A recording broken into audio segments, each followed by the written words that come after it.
ராமானுஜதயா பாத்திரம் ஞான வைராக்கியபூஷணம் ஸ்ரீமத்வேங்கடநாதாரியம் வந்தே வேதாந்ததேசியம் லக்ஷ்மீநாதமாரம்பாம் நாதயாமுனமத்தியமாம் அஸ்மதாச்சாரியபர்யந்தாம் வந்தே குருபரம்பராம் யோ நித்யமच्युतपदाम्बुजयुग्मरुक्मं व्यामोहतस्तदितराणि प्रणय मेने अस्मद्गुरोर्भगवतोऽस्य दैकसिन्धोः रामानुजस्य चरणौ शरणं प्रपद्ये मातापिता युवतयस्तनया विभूतिः सर्वं यदेव नियमेन मदन्वयानाम् आद्यस्य नः कुलपतेर्वकुलाभिरामम् श्रीमत्तदङ्घ्रियुगलं प्रणमामि मूर्ध्ना भूतं सरश्च महदाह्वय भट्टनाथ श्रीभक्तिसार कुलशेखर योगिवाहान् भक्ताङ्घ्रिरेणुपरकाल यतीन्द्रमिश्रान् श्रीमत्पराङ्कुशमुनिं प्रणतोऽस्मि नित्यम्।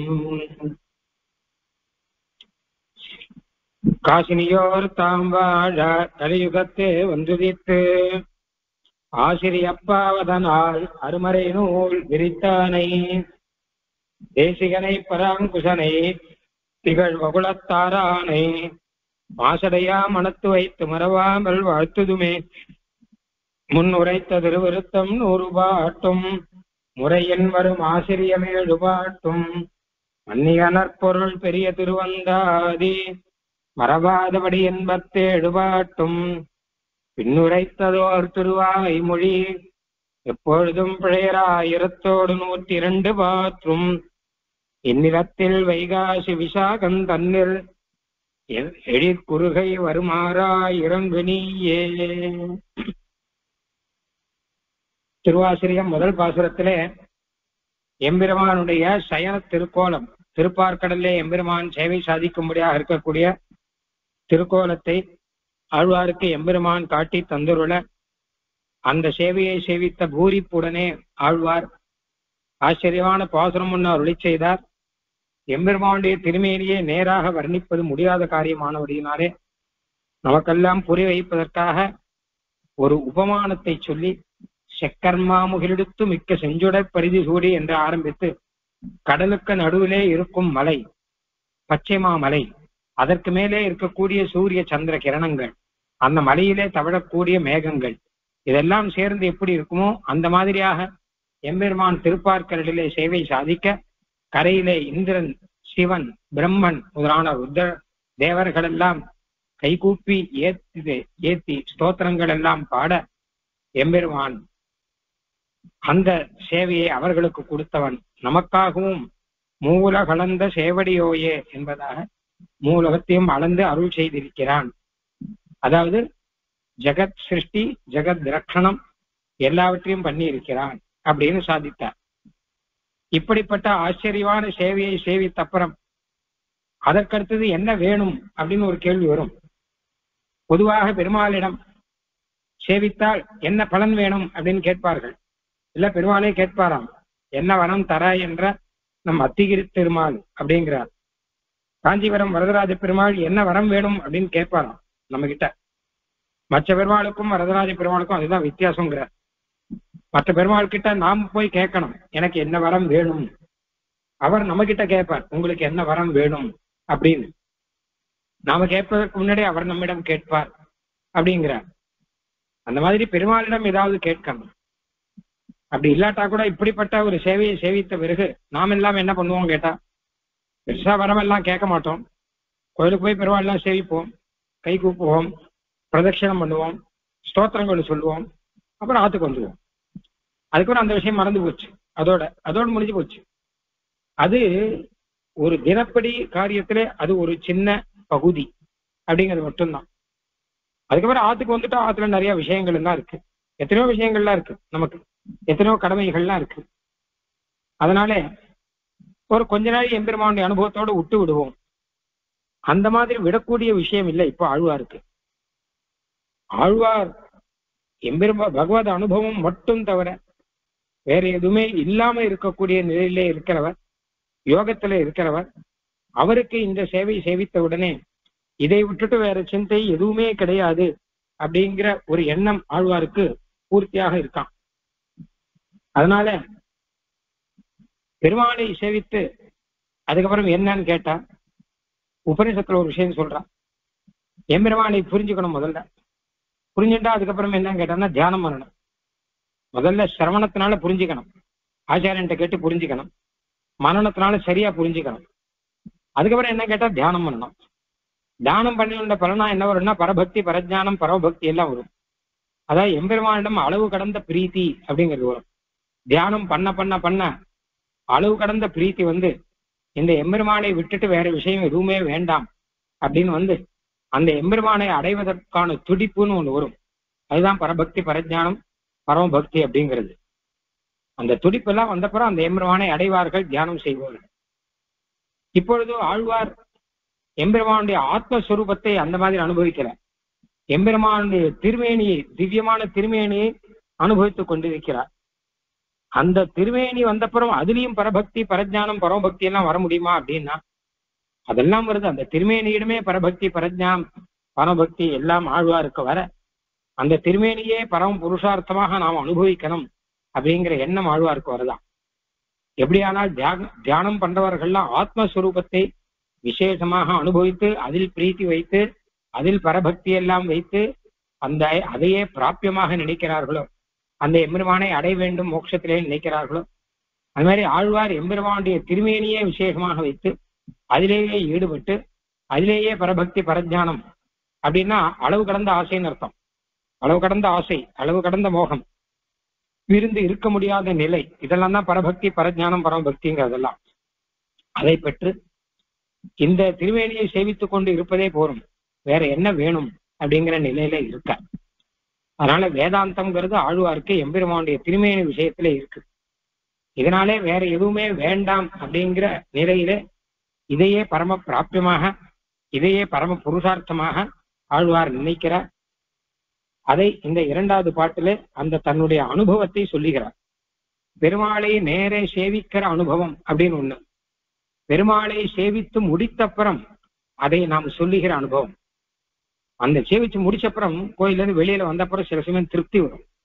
ஆஹா, நல்ல ஒரு சேவை, இந்த சேவைக்காகத்தானே இத்தனை நாள் காத்திருந்தேன், இதே மாதிரி சேவை கிடைக்கும் போது வேற என்ன வேணும் எனக்கு அப்படின்லாம் தோணும். நேர சேவிக்கிற அனுபவம் ஒண்ணும், சேவித்து முடித்தப்புறம் மனசுக்குள்ளே ஒரு பூர்த்தி, ஒரு நிறைவு அப்படின்னு வந்தப்புறம், ஒரு திருப்தின்னு வந்தப்புறம், அப்புறம் அந்த எம்பெருமான் கிட்ட அதிக ஆசைன்னு வந்தப்புறம், மறுபடியும் பெருமாள் சேவை திருப்பி கொடுக்கணும் அப்படிங்கிற ஒரு எண்ணம் வந்தப்புறம், அவனை சேவிக்கிறது போகணுங்கிற எண்ணம் வந்தாதா அது அந்த முதல் நடந்த சேவையினுடைய பலனாக தொடர்ச்சியாக வருது. அந்த மாதிரிதான் முதல் பாசுரத்திலே எம்பெருமானை நேர சேவித்து அந்த அனுபவத்தை வெளிப்படுத்தின ஆழ்வார். அடுத்து இரண்டாவது பாசுரத்திலே சேவித்து முடித்தப்புறம் தனக்கு இருக்கக்கூடிய அந்த பரம பிரீத்தி, பரம திருப்தி அதையெல்லாம் வெளிப்படுத்தி, இது இருக்கும்போது எனக்கு வேற என்ன வேணும், இந்த எம்பெருமானுடைய சேவை ஒன்றே பூர்வேன், இதுவே புருஷார்த்தம், இதுவே பரம பிராபியம் அப்படின்னு அருளி செய்கிறார். இரண்டாவது பாசனம் இப்போ.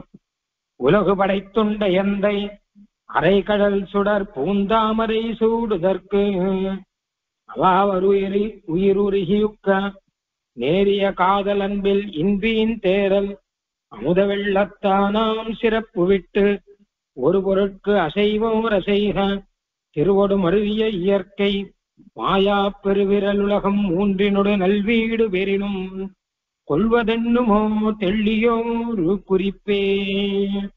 வேற எதை கிடைச்சாலும் அது கொள்வது என்னமோ, அதை ஏற்றுக்கொள்வதாக என் மனம் நினைக்குமோ, இந்த ஒரு அழகான ஒரு சேவை கிடைத்தப்புறம் வேற எதை நான் மனசாலே ஏற்றுக்கொள்வேன் அப்படின்னு இந்த பாசுரத்தினுடைய சாரம். உலகு படைத்துண்ட எந்தை, உலகங்களை எல்லாம் படைத்து உலகங்களை எல்லாம் பிரளய காலத்திலே உண்டு ரட்சித்து இருக்கக்கூடிய எந்தை, என் சுவாமியாக இருக்கக்கூடிய எம்பெருமான்.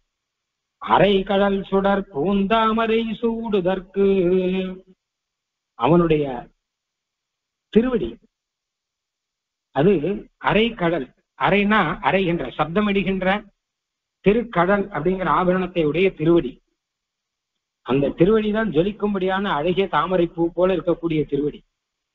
அந்த திருவடியை என் தலையிலே சூடுவதற்காக நான் ஆசைப்படுகிறேன். இந்த எம்பெருமானை சேவித்தப்புறம் இந்த எம்பெருமான் எனக்கு சிருஷ்டிகர்த்தா, எனக்கு ரட்சணகர்த்தா, எந்தையாக இருக்கக்கூடியவன், அவனுடைய திருவடி தாமரையை என் தலையிலே நான் சூடிக்கொள்ள வேணும் என்பதற்காக, அந்த சூடுவதற்காக ஒரு ஆசை. அரை கடல் சுடர் பூந்தாமரை சூடுதற்கு அவாவார் உயிருருகி உட்கார். அவானா ஆசை அப்படின்றோம். அவா வாருயருருகி நிற்க, அந்த ஆசை ஆர், அவா ஆர் அப்படின்னா ஆசை பூர்ணமா இருக்கு, ஆசை நிறைஞ்சிருக்கு. அப்படி நிறைஞ்சிருக்கிற இந்த உயிர் ஆத்மாவானது உருகி உட்க, அந்த எம்பெருமானுடைய சேவையை நினைத்து நினைத்து உருகி உருகி உருகி அப்படியே அது உருகி விழ, உட்கான கீழே விழுந்து போகன்னு அர்த்தம். எப்படி ஒரு மெழுகு திரியானது அப்படியே உருகி கீழே விழுமோ, அந்த மாதிரி இந்த ஆத்மாவானது எம்பெருமானுடைய இந்த சேவையை நினைத்து அவனுடைய ஆச்சரியமான திருவடி தாமரையை தன் தலையிலே சூட வேணும் அப்படின்னு நினைத்து அந்த ஆசையினாலேயே உருகி உருகி இவனுடைய ஆத்மாவானது கீழே உருகி விழுந்து விட்டது அப்படின்னு அர்த்தம். அவாவாருயிர் உருகி உக்க நேரிய காதலம்பில் இன்பின் தேரல். அப்படி இருக்க நேரிய, அதனாலே வந்தது ஒரு காதல், அதனாலே வந்தது அன்பு. காதல் அன்பு அப்படிங்கிறார். காதல்னாலும் ஆசையும் தான் அர்த்தம், அன்புனாலும் ஆசையும் தான் அர்த்தம். காதல் அன்புனா பரபக்தி பரஜானம் சொல்ற மாதிரி ஆசையே மேல மேல வளர்ந்து வளர்ந்து வளர்ந்து அடுத்தடுத்த நிலையை அடைகிறது இல்லையா. எம்பெருமானே நேர சேவிக்கணும் அப்படின்னு ஆசை, சேவிச்சுட்டு இருக்கும் போது வரக்கூடிய இன்னும் இன்னும் மேல சேவிக்கணும் அப்படின்னு ஆசை, இப்படி எல்லாம் ஆசை மேல மேல பெருகின்றே இருக்கும் இல்லையோ. அதான் நேரிய காதல் அன்பில், இந்த மாதிரி எனக்கு உண்டான, அதனாலே உண்டான ஒரு ஸ்நேகம், அதனாலே உண்டான பக்தி, அதுல நேரிய காதல் அன்பில் இன்பின் தேரல், அதனுடைய இன்பு அப்படின்னா அதனுடைய இனிமை, அந்த பக்தி, அதையே நினைச்சுட்டு நான் மூழ்கி தெளித்து இருக்கேன்.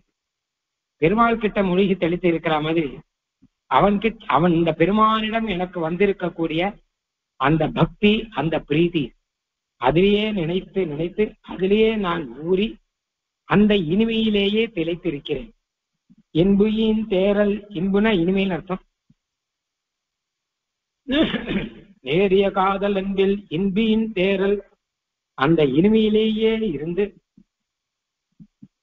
அமுத வெள்ளத்தானாம் சிறப்பு விட்டு, அது ஏன் அப்படின்னா அது மிகவும் இனிமையா இருக்கு இல்லையா, அதுலயே தேறி இருக்க இந்த அமுத வெள்ளத்தானாம், இந்த அமுத வெள்ளம் அப்படின்னு இருக்கொள்ளியோ, அதுலயே நான் மூழ்கிட்டேன். மூழ்கினா அமுத வெள்ளத்தான் அப்படின்னு ஆயிட்டேன். அதான் இந்த அமுத வெள்ளம்னா எம்பெருமானுடைய அழகுங்கிற அமுத வெள்ளத்தை சொல்லல, எம்பெருமானுடைய அழகை நினைத்து நினைத்து அவன் திருவடிகளை என் தலையிலே சூட வேண்டும் அப்படிங்கிற ஒரு ஆசை பெருகி, அந்த பெருகி ஆத்மா விழுந்து நிற்க, அதையே நினைத்து நினைத்து அவனிடம் எம்பெருமானிடம் அன்பு காதல்னு வர, அந்த காதலே ஒரு இன்பு, ஒரு இனிமைய ஒரு நினைவாக, வேற எதுவுமே வேண்டாம், எம்பெருமானிடம் இருக்கக்கூடிய பிரீத்தியே ஒரு இனிய நினைவாக இருக்க, அந்த அமுத கடலில் நான் ஊறி இருக்கிறேன். அப்ப நான் அமுத வெள்ளத்தான் அப்படின்னு ஆயிட்டேன். அந்த அமுத வெள்ளத்தானாம் சிறப்பு விட்டு, இப்படிப்பட்ட ஒரு சிறப்பு உலகத்துல எங்க கிடைக்கும், எந்த வஸ்துவனிடம் கிடைக்கும்? இப்படி எம்பெருமானிடம் மிகவும் ஆழ்ந்த காதலுடன் ஈடுபட்டு இருக்கக்கூடிய சிறப்பு கிடைக்கும், யாருக்குமே கிடைக்காது. ஆனால் சில பேர் இதை விட்டு விடுகிறார்கள். கோயில போய் பிராமண பட்டுன்னு வந்துடுறான். மோத வெள்ளத்தானாம் சிறப்பு விட்டு ஒரு பொருட்கு அசைவோர் அசைக.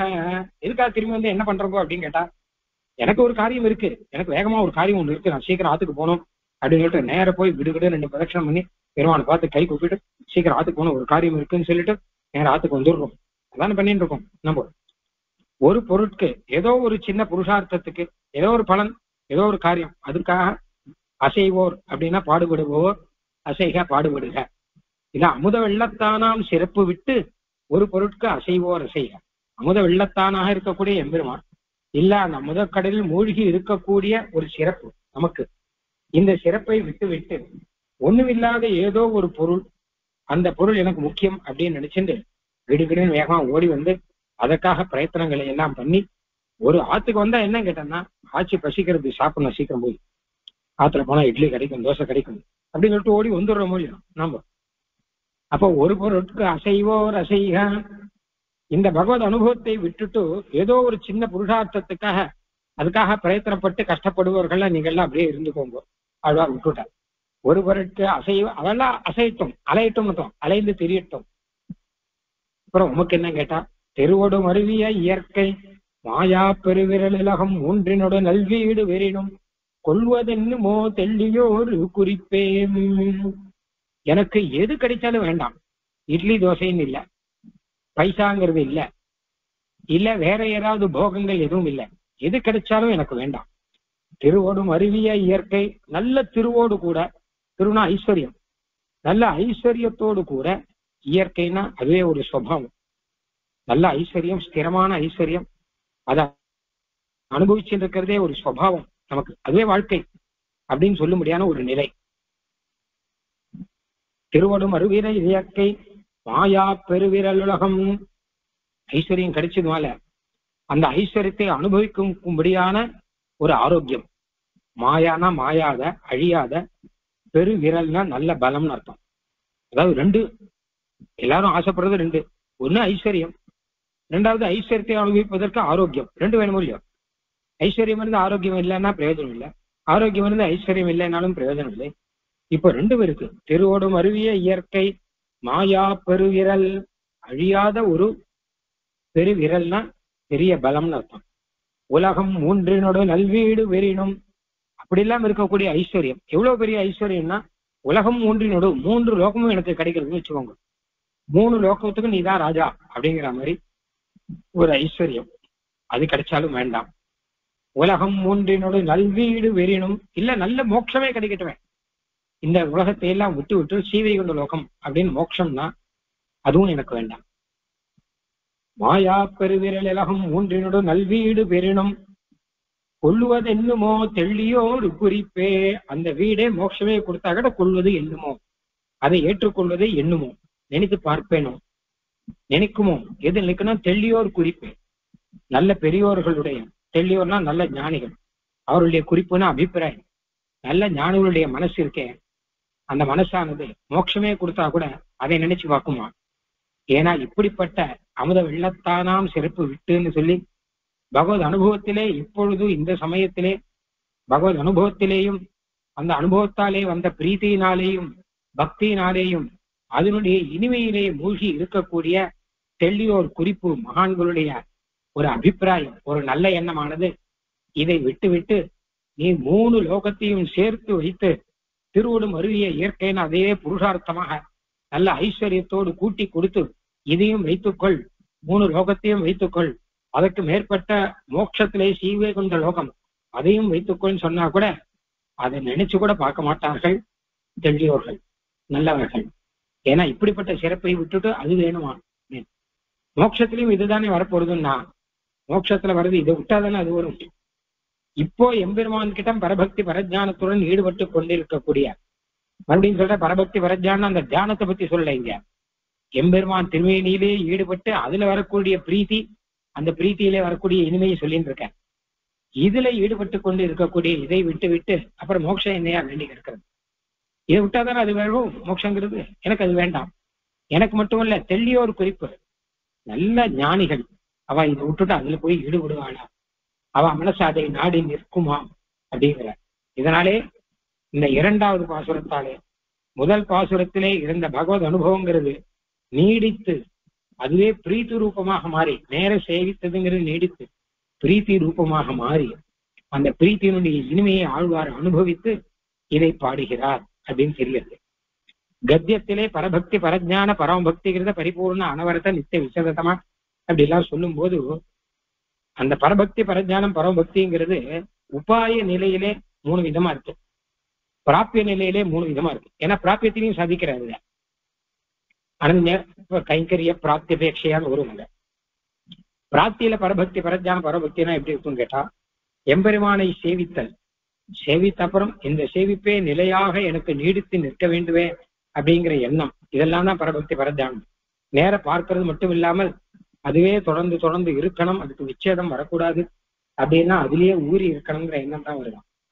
அந்த மாதிரியாக இங்க அந்த எண்ணத்திலே இருக்கக்கூடிய ஆழ்வார் வேற விஷயத்தை என் மனம் நினைக்குமோ, இல்ல நல்லவர்கள் மனைந்தான் நினைக்குமோ, இல்ல இதை விட்டுட்டு ஒரு பொருட்கு அசைவோர் அசைய ஏதோ ஒரு விஷயத்துக்கு இதுதான் எனக்கு வேணும் அப்படின்னு இருக்கிறவா வேணா இருந்துட்டு போட்டோம், அது அவர்கள் அல்லல் பரட்டும். ஆனால் எங்களுக்கு இந்த சிறப்பு தவிர வேற வேண்டாம் என்பதாக சாதிக்கிற இந்த பாசுரத்தில். ஒரு கொஞ்சம் விசேஷமாக நாம் பார்க்கலாம். உலகு படைத்துண்ட எந்தை, முதல் பாசுரத்திலே ஆழ்வார் எம்பெருமானுடைய திருமேனியை வேதாகம் ஏதம் புருஷம் மகாந்தம்னு சொன்ன திருமேனி, அதுல ஆதித்யவர் நந்தம சப்பரஸ்தாது அப்படின்னு சீவைகுண்டத்துல இருக்கக்கூடிய திருமேனியை வேதம் சொல்றது. அந்த திருமேனியை வேதம் சொல்லிதான் நம்ம புரிஞ்சுக்கலாமே தவிர நேர செவிக்க முடியாது. ஆனால் ஆழ்வார்க்கு எம்பெருமான் திருப்பார்க்கடல் திருமேனியை காண்பிக்க அந்த அந்த வடிவழகு எம்பெருமானுடைய வடிவழகையே நினைத்து இங்க இந்த பாசுரத்தை சாதிக்கிறார். நேர சேவிச்சது முடிஞ்சு போச்சு.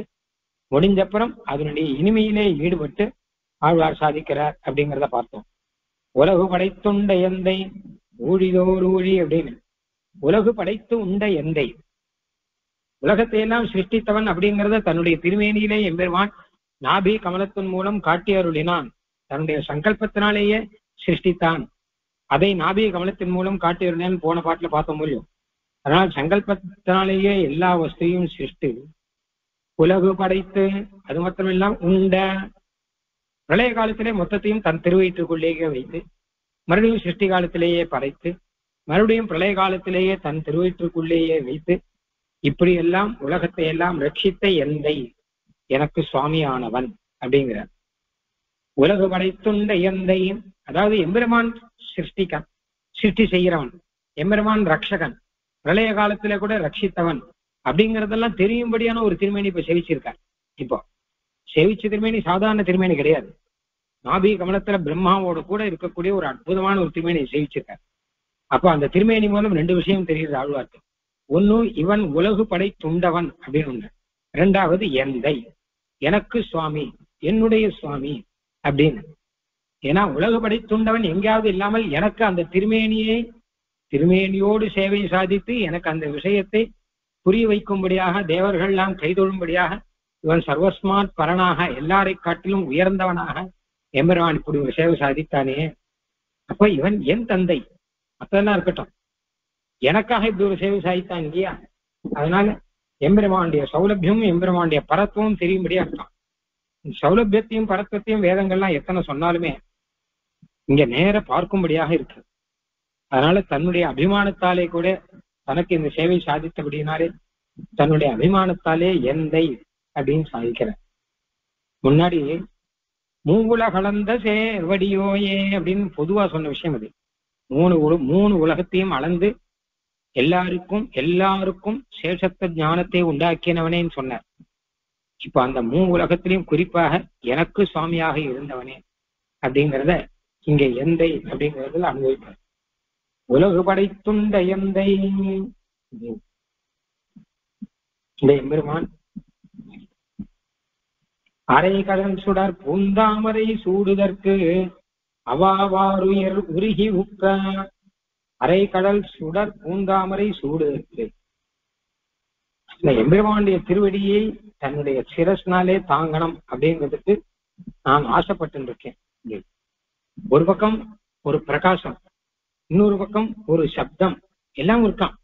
அரை கடல் சுடர் அப்படின்னு சொல்ற, எப்படின்னா பாதுகாச நாத பத்ததி அப்படின்னா, ஏன்னா நாதம் இருக்கு, அப்படி பிரகாசம் இருக்குங்கிறதுக்கு பகுரத்ன பத்ததி அப்படிங்கிற அந்த மாதிரியாக எம்பெருமான் திருவடியில அரை கடல் சுடர் பூந்தாமரை, அது பச்சை தாமரை போல ஒப்பற்றதாக இருக்கக்கூடிய இந்த திருவடிகளை அரை கடல் சுடர் பூந்தாமரை சூடுதற்கு,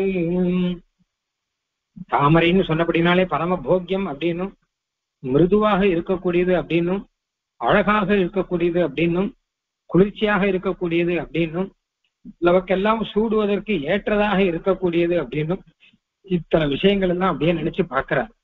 ஏன்னா திருவிக்கிரம அவதாரத்துல எம்பெருமான் தன்னுடைய திருவடிகளை எல்லா சிரஸ்லையும் வைத்தருளினான் இல்லையா?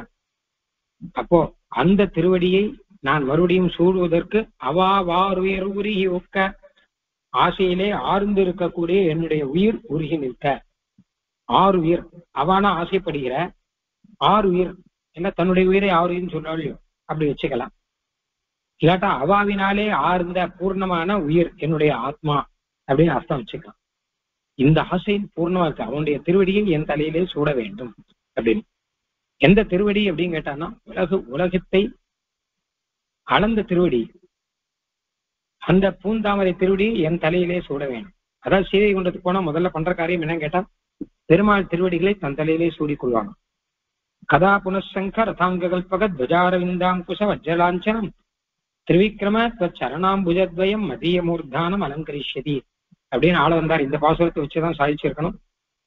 ஏன்னா திரிவிக்ரமங்கிறார், உலகை அளந்த எம்பெருமானே, உன்னுடைய ஆச்சரியமான இந்த திருவடியானது மதிய மூர்தானம் கதா அலங்கரிஷதி, என்னுடைய தலைக்கே எப்போ ஆபரணமாக வரும், நான் என் தலையிலே உன் திருவடியை சூடும் நாள் எந்த நாள் வரும் அப்படின்னு ஆள வந்தார் சாதிக்கிறார் இல்லையா. அது ஆழ்வாருடைய இந்த ஒரு ஆசையை வைத்துதான் சாதிக்கிறார் அப்படின்னு. அரை கடல் சுடர் பூந்தாமரை சூடுதற்கு அவா ஆறுயர், அவான ஆசையோடு பூர்ணமாக இருக்கக்கூடிய என்னுடைய ஆத்மாவானது உருகி உக்க, ஆசை ரொம்ப அதிகமா போனா ஆசையிலே உருகி போயிடுவாளாம் அப்படின்னு. அப்போ அந்த எம்பெருமானை அனுபவிக்க அந்த ஆசை வர முதல்ல எம்பெருமானுடைய அழகிலேயே ஊறுகிறார் அப்படின்னு 6ஆம் முறையில ஒரு மொழியோ 6ஆம் முறை அடியேன் உடலம் நின்பால் அன்பாய நீராய் அலைந்து கலைய உருக்குகின்ற நெடுமாலேன்.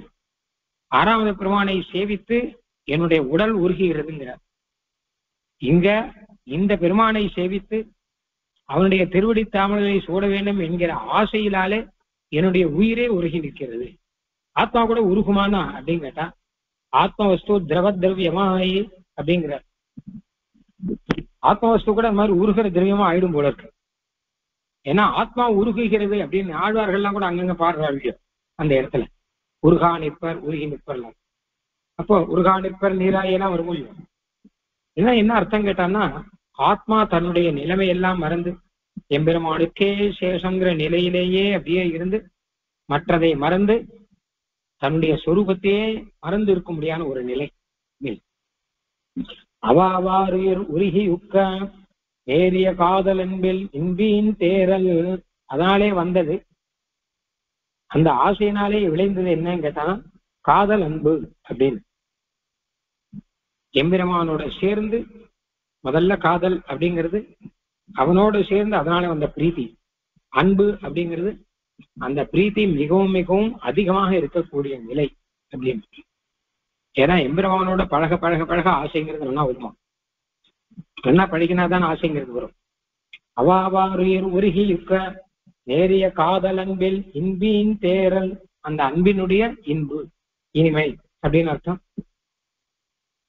இதான் தியானம்னு சொல்றா. தியானம்னு இதுதான் சொல்ற. சிவசேகர் என்ன சொல்றாருன்னா தியானம்னா ஒரே விஷயத்தை சிந்திச்சுட்டு இருக்கணும், அதுவும் பக்தி ரூபமான தியானம் அப்படின்னா அது பிரீதியோட அந்த சிந்தை இருக்கணும் அப்படின்லாம் நிறைய வியாக்கியானம் பண்ற. அந்த மாதிரி இங்க ஆழ்வார் திருமேனி விஷயத்துல எம்பெருமானுடைய திருமேனி விஷயத்துல அதை காண்பிக்கிறார்.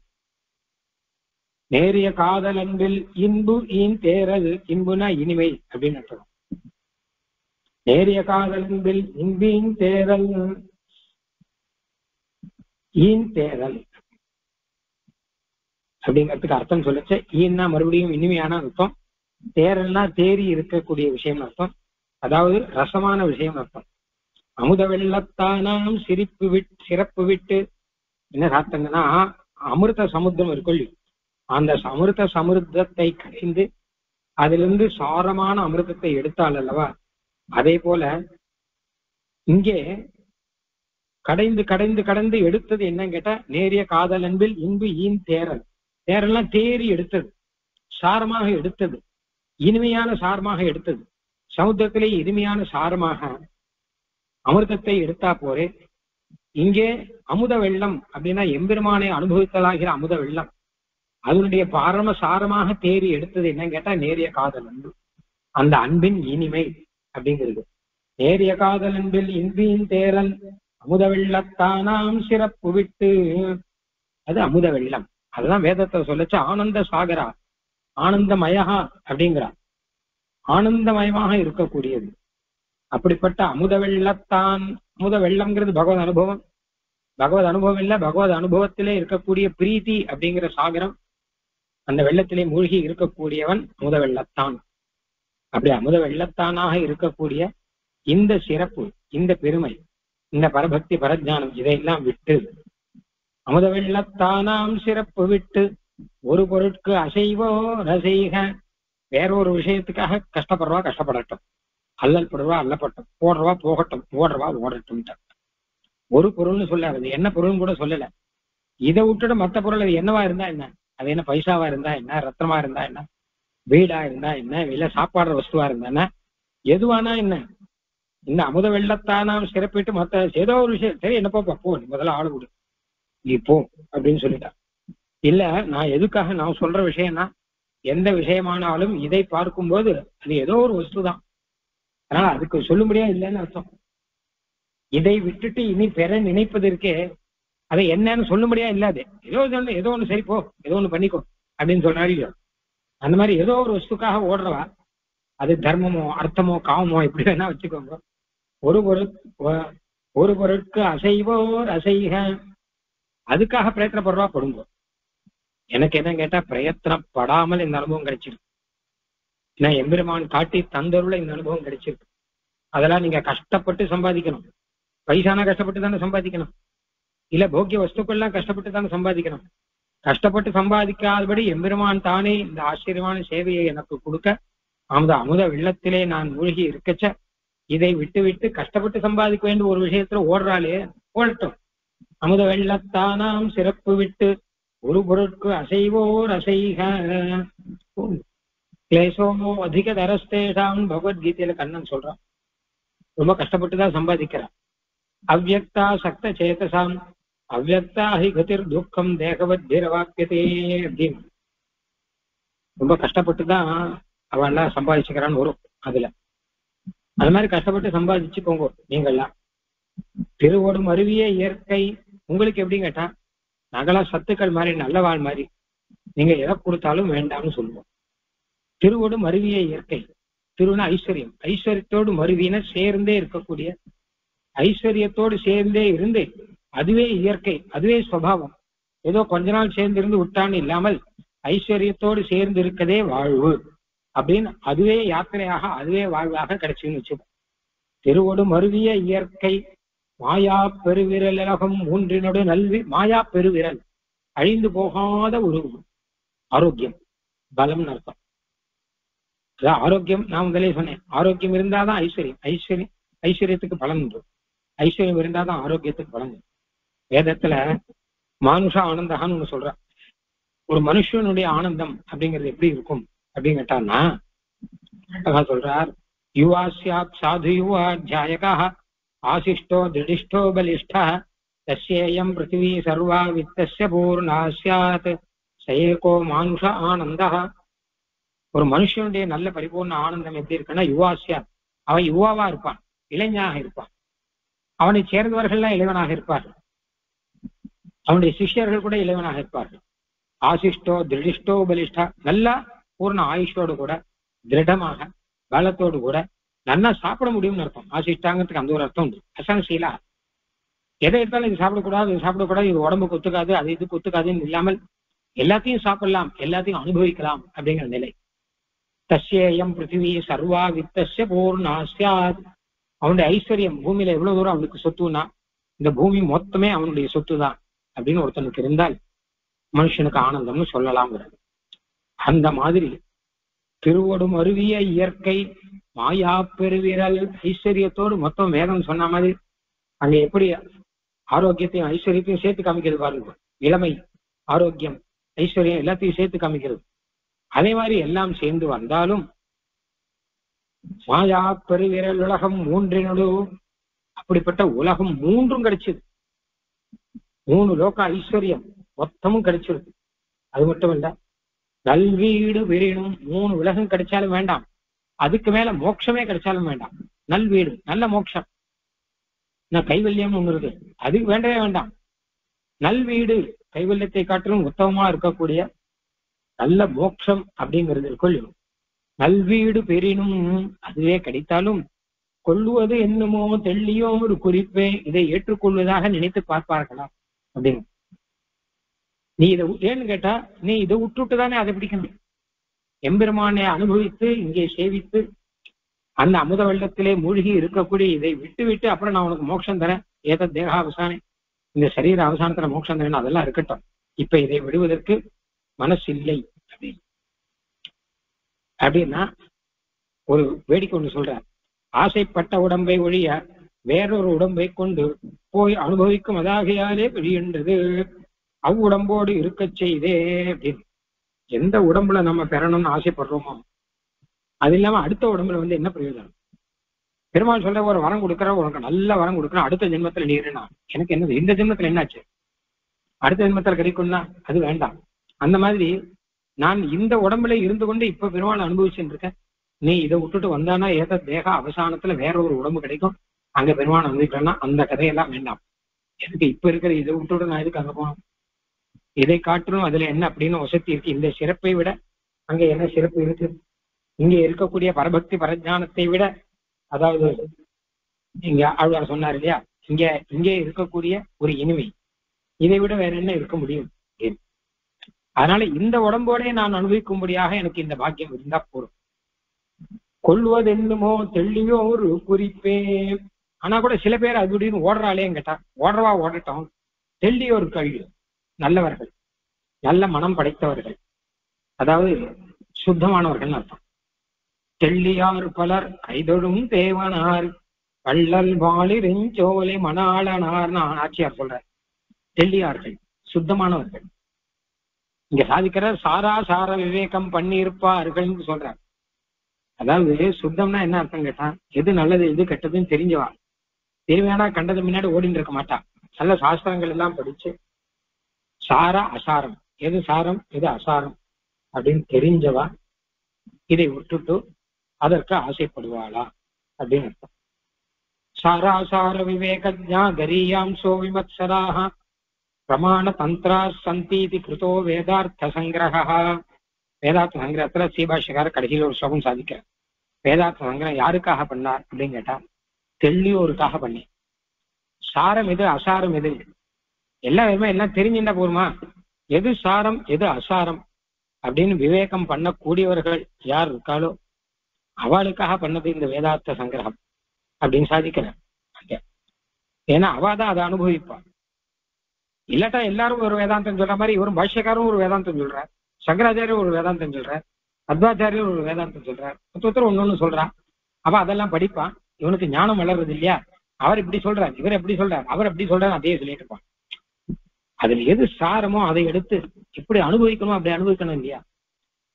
அவள் தான் சாராசார விவேகஜா, அவளுக்காக இந்த வேதார்த்த சங்கரம் பண்ணேன்.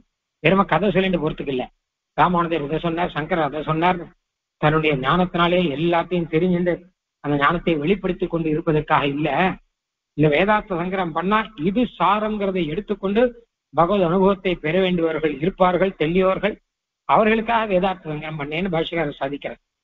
சாராசார விவேகஜா அப்படின்னு அந்த மாதிரியாக தெள்ளியாராக சாரம் அசாரம் அப்படின்னு பிரித்து தெரிந்து கொள்ளக்கூடிய நல்லோர்கள், தெளிந்தவர்கள், அவர்களுக்காக அவர்களுடைய குறிப்பு, அவர்களுடைய எண்ணம் இருக்கோ அது இதை எண்ணுமோ, இந்த சாதாரண புருஷார்த்தத்தை நினைத்து பார்க்குமா, இதை கொள்ளுவதை எண்ணுமா, எம்பெருமானுடைய திருவடியை சூடி அந்த ஆசை சூடுவதுங்கிறது இனிமேதான் வரப்போகுது. சேவிச்ச உடனே சூடணுங்கிற ஆசை வந்திருக்கு, அந்த ஆசையே ஆழ்வாருக்கு அத்தனை பிடிச்சிருக்கு. அந்த ஆசைங்கிற ஆசை இன்பத்திலே ஆசை இனிமையிலே மூழ்கி அப்படியே நிக்கிறவர் இதை விட வேற எது வேணும் அப்படின்னு. எப்பவுமே ஆசை இனிமை அப்படின்னு ஒண்ணு இருக்கு. ஒரு பெரிய விஷயம் நமக்கு கிடைக்கிறதுன்னு வச்சுக்கோங்களேன், லௌகிக்கத்திலேயே கூட சுவாமி தேசிகன் சொல்ற மாதிரி கல்யாணத்துக்கு ஆசைப்பட்டு இருக்கோம், அந்த ஆசையிலேயே மூழ்கி இருப்பான். அந்த மாதிரியா உலகு படைத்துண்ட எந்தை அரைகடல் சுடர் பூந்தாமரை சூடுதற்கு அவாவாறு உருகி உட்க நேரிய காதலன்பெல் இன்பீன் தேரல் அமுத வெள்ளத்தானாம் சிறப்பு விட்டு ஒரு பொருட்கு அசைவோர் அசைக திருவொடும் அருவிய இயற்கை மாயா பெருவிரலுலகம் மூன்றினுடன் வீடு பெறினும் கொள்வதென்னுமோ தெள்ளியோர் குறிப்பே. ஆக இந்த மாதிரி ரீதியில ஆழ்வார் தன்னுடைய ஆசையினுடைய இனிமையை வெளிப்படுத்திக் கொண்டு அந்த எம்பெருமானை சேவித்தனுடைய பலனாக இந்த இனிமை இருக்கும்போது வேற எதுவுமே வேண்டாம் அப்படிங்கிற இந்த மாதிரி ஆழ்வார்கள் பல இடத்துல சாதித்தா. கொள்வதென்னுமோ தெள்ளியோர் குறிப்பேன்னு சொல்லும் போது கூடும் ஆசையல்லது ஒன்று கொள்வனோ குறிப்பிலே திருச்சந்த விருத்தத்தில் அழகா வரும்.